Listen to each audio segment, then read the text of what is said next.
Hello friends, welcome to Helenistique. It is Helen and I am trying to share with you my A6 in a nutshell, what is happening in here. What a chaotic month. I have been so busy trying to figure it out as I see many of you guys do at the same time. So let's talk about this and figure out how we can move about in our planners. And when we have an itch for another planner size or another planner between bound and rings and spirals, whatever the case, how we're supposed to do it. I did talk about it a little bit in a previous video where I talked about, just planner hopping and how you could freely do that. And it is not much different from what I have previously talked about. However, let's just go through it as I have done it myself this time, and so that I am ready to share with you fully what is going on. So let's go through our A6 first. So I do recommend that if you're one of those planner hoppers and you're constantly in between planners or you're trying out different things, just trying to up your game as far as productivity. I get it. I've been there, done that, and I am currently doing it as well. And I don't think there's anything wrong with it. I mean, no one else is purchasing it for you. You're purchasing it yourself. So, okay, so the A6 is very, very simply put, a good size for a collections notebook, as I call it. I am using my Louis Vuitton, the GM agenda, the rings, and it seems to work out very well. I've gotten some of these tabs from Infinite Lotus. They're really lightweight plastic tabs, and I love that because it doesn't bulk up my planner. So I do have the top planner tab dividers, and then I have the side tab dividers, and then I do have some handwritten dividers. These are things that I get from Daiso.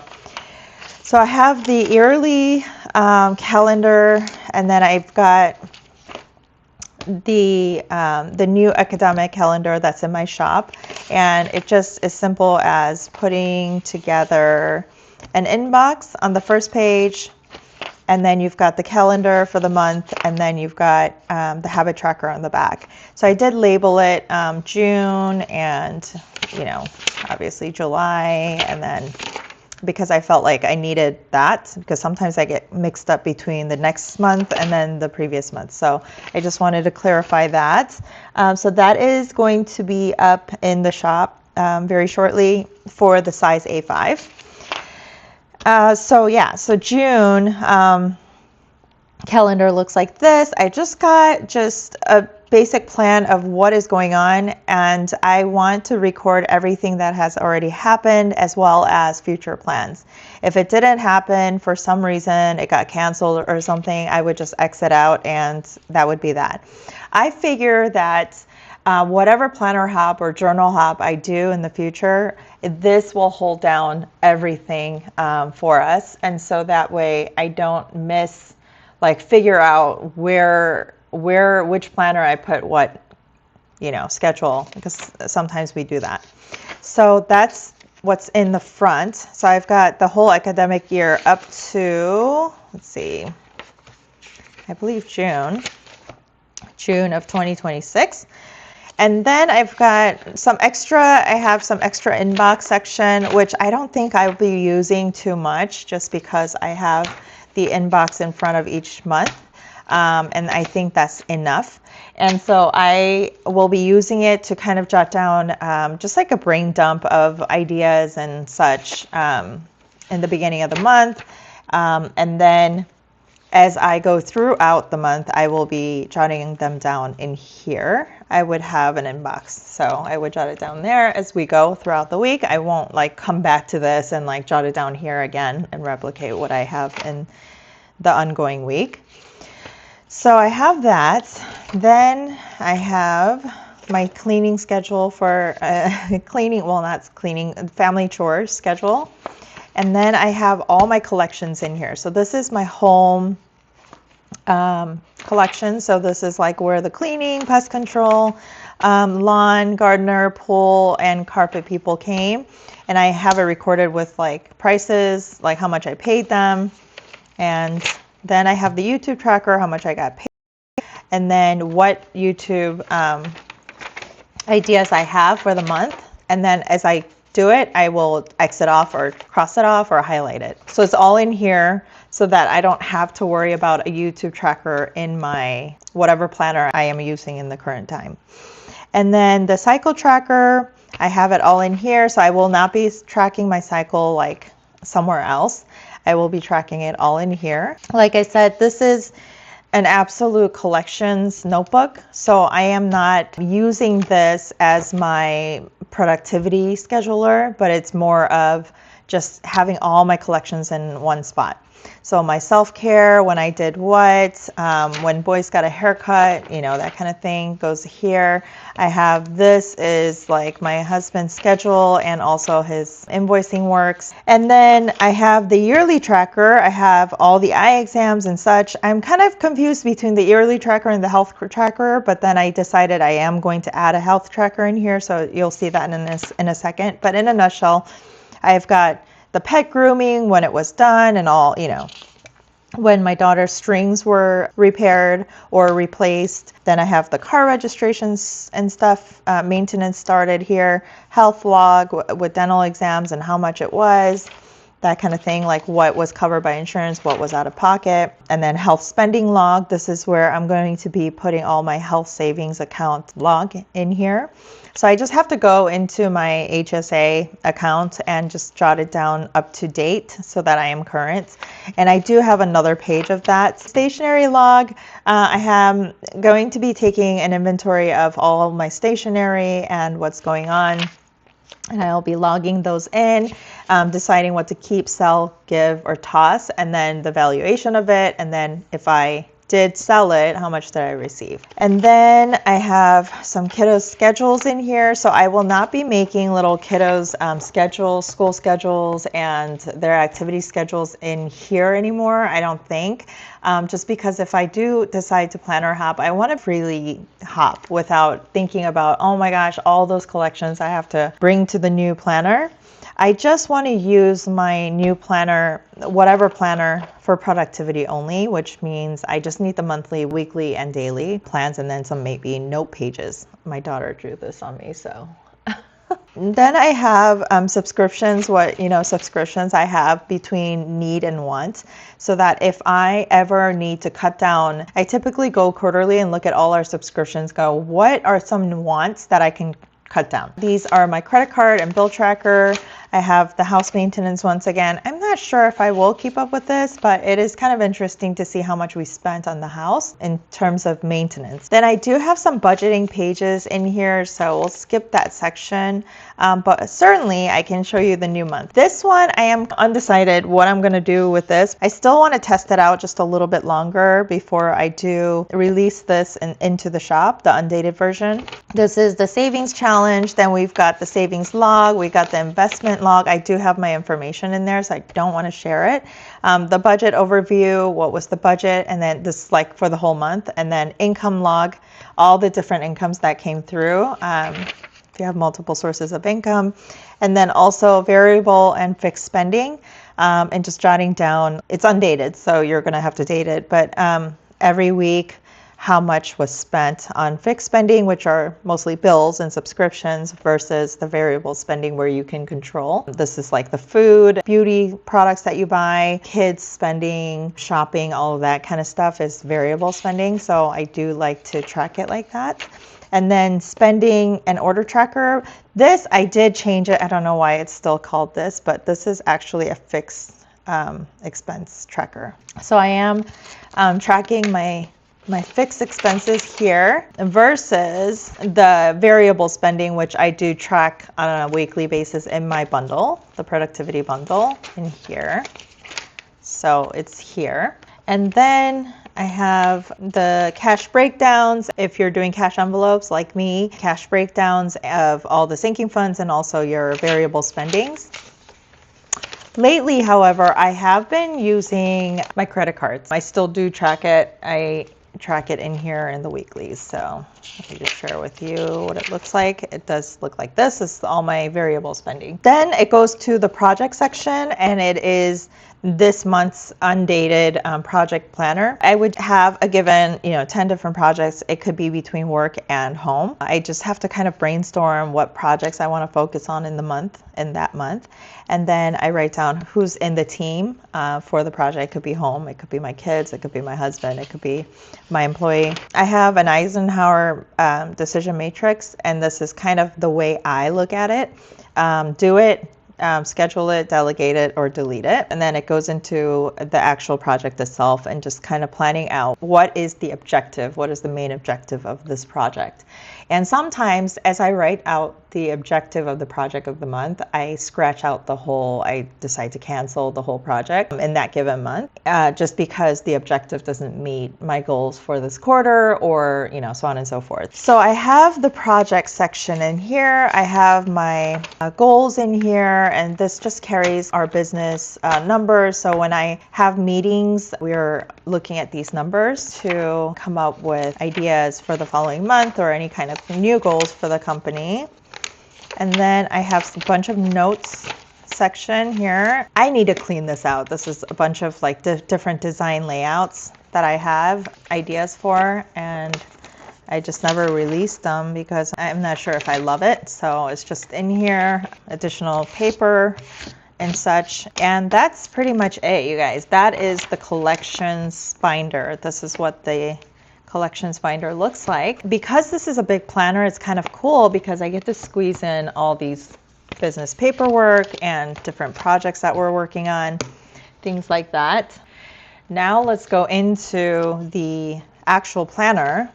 So if I am in between planners, so I could just as easily use a notebook like this, like just a spiral notebook like this, 1 week. If I wanted to make it very simple for myself and I don't want any structures, and I feel like in this moment, I just need a checklist to go by, I will do that. And I will do that with no problems, because these are just plans that are getting me to do the things that are important, that are in here in this binder. I am taking out a bunch of these pages in the back. These are my collection pages, obviously. And so outside the notes, YouTube, I'm not sure. I might keep it in here just because sometimes I just want to jot down ideas as they come by. But I am not needing to update it or anything like this. I don't feel sad if I have to move from A5 to personal, or personal to a bound book, or Hobonichi Weeks for that matter, or anything like that. So I am seriously considering getting rid of all of this back section over here, keeping it very simple in this binder with just the monthlies. And then these are not in, I don't even want this in here anymore. This is my period tracker, my adulting log, don't need it. All of this, I can take it out. Health notes, all of these, I can literally take it out, and I feel really, really good about it. I will keep it in here until I update my health trackers, stationary health log. So I can literally keep it in here, update that. I go straight into the weeklies, my bill tracker and such, and I honestly don't even need it in here. So I'm gonna take this out. That was my kids' schedule. Vicky's schedule. I could take all these out because their school year is over. I'm gonna keep this in here a little bit longer just because I do go by these, and sometimes when I'm out, I want to just quickly know what credit cards are going through this week. So these are just note pages, and then I have some more note pages that I'm testing over here, more note pages, and then that's it. So it makes it very simple. It is still thick because, as you guys know, I do use my PLC productivity bundles, and they are daily on 2 pages plus the weekly dashboard. So let's take a look at what it looks like this week. In my members only file, I did share the whole month of June and how it looks, PLC 3.0 for the whole month, and it looks like this. I did change it up just a little bit. I felt like I didn't need this. I went to this look, and let's share with you what that looks like. It just has a schedule on the top. I did free up all the labels here for each section so that you could label it yourself. For instance, for me, this section, I'm using it as my priorities. That comes directly from this binder and or deliverables. And then this is just an inbox of stuff that I need to get done that can quickly be done. And then I'm using it as my content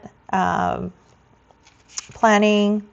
And then I do have my content planning here this week, but I think I'm going to change it to meals. So you're kind of free to do what you want to do in this 3.0. So it does say schedule. It's free to do what you want to do with it. I only have habits here, but I might even take that out. Tell me in the comments what you guys think, if I should take that out as well. Yeah, I just kind of want you guys to be able to customize it the way you want to customize it. Here I do have the method of payment. M stands for method of payment, description of what it was, the variable spending. I feel that in a given week, it's really important for you to monitor your spending because money has a lot to do with what we do in life. And then it goes into the daily on 2 pages. So it has this simple schedule. There's no boxes in 3.0.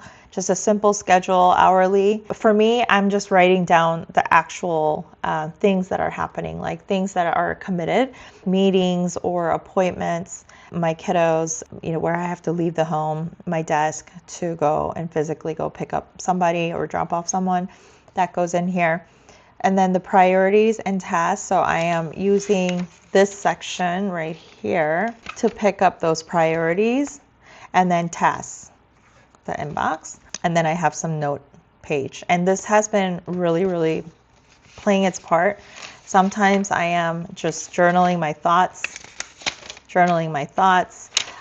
Sometimes I'm just writing. Yeah, I am definitely journaling. I had a dream, so wrote that down. I had my Bible verse of the day, so I wrote that down. I'm leaving some space because I do have a bunch of things I need to get done and want to jot down ideas and such as I go. It has been amazing to have this free page and a very simple way of planning. It just feels so right. And so in the moment, I am in this Productivity PLC 3.0, and I think I'm going to carry this through the month of July. Now, however, I do want to talk about another thing. I did order plans by Just Scribbles, and this is an A6 notebook. I do have a little bit of an itch for a bound book lately. I do miss it. I've been in bound books for many years and I do miss it. So I did think about, should I go into bullet journaling back again, or should I just use, like I said, like a spiral notebook again, or what should I do? And so I was thinking multiple things, but I did want to try out a couple different planners that I've been eyeing since the beginning of this year, and it's finally time. So this is the version 2, which goes from July to through to December of 2025 of this year. So it's a 6-month booklet, and the thickness is like that. Not sure I'm going to be using a bunch of stickers or anything, but if it does bulk up, it definitely has room to bulk, which I don't mind. I love bulky planners, as you guys know. I'm really excited to use this. If you guys want to know like the layout and the ideas behind the layout, go visit Just Scribbles. Her channel is amazing. She's very good about the details of each planners that she reviews. I've been following her for a while. Very excited to try out her layout and how she thought this through.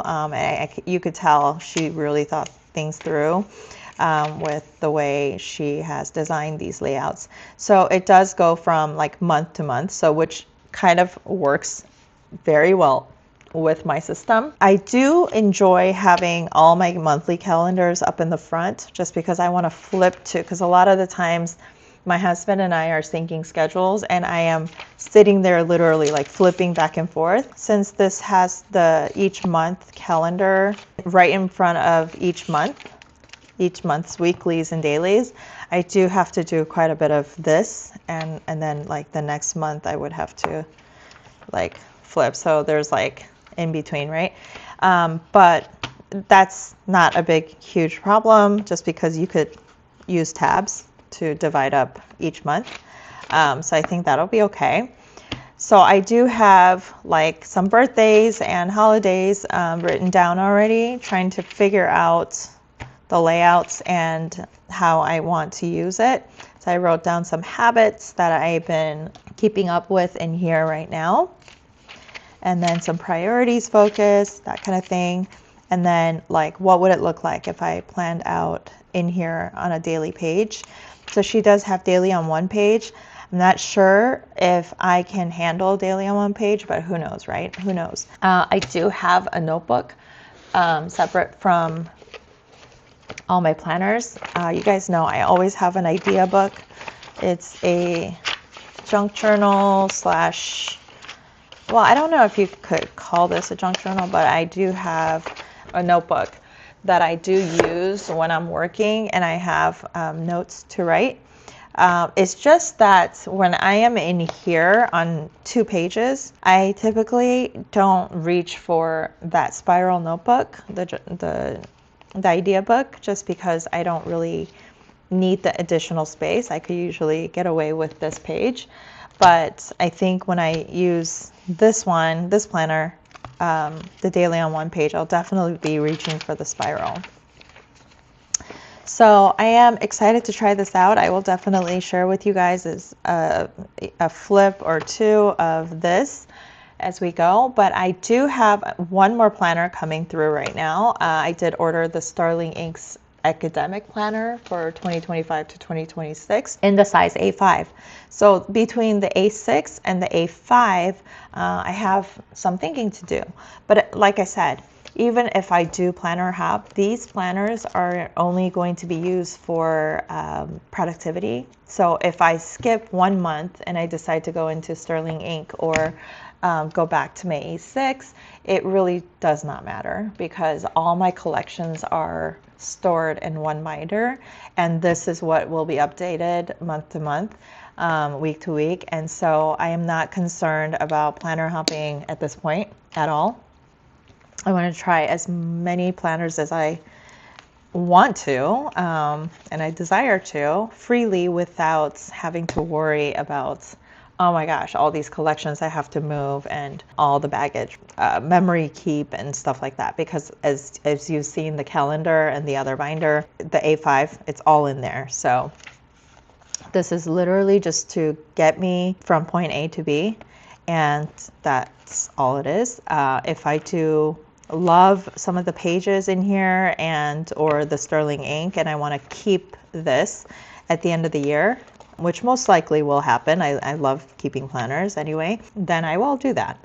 Just wanted to share that with you guys as we head towards the second half of the year. It's definitely an itchy season for each of us planner folks, because we love exploring different planners and writing on different papers and using different pens and such. So I just wanted to share this with you guys so you guys have an idea of how you could freely move about from planner to planner without so much stress about moving all the different collections from one book to another, and then very next week you decide to go into another planner. You could freely do it. You just need that one main collections binder or a bound book, whatever you want to do. You could literally use one of these like spiral notebooks from Daiso or from Amazon and stick on all your collection pages. Have that one notebook be it for the whole year, entire year. You could even use it for multiple years. Hope this helped. Leave me some comments, questions down below in the comment section, and I will see you guys on the next one.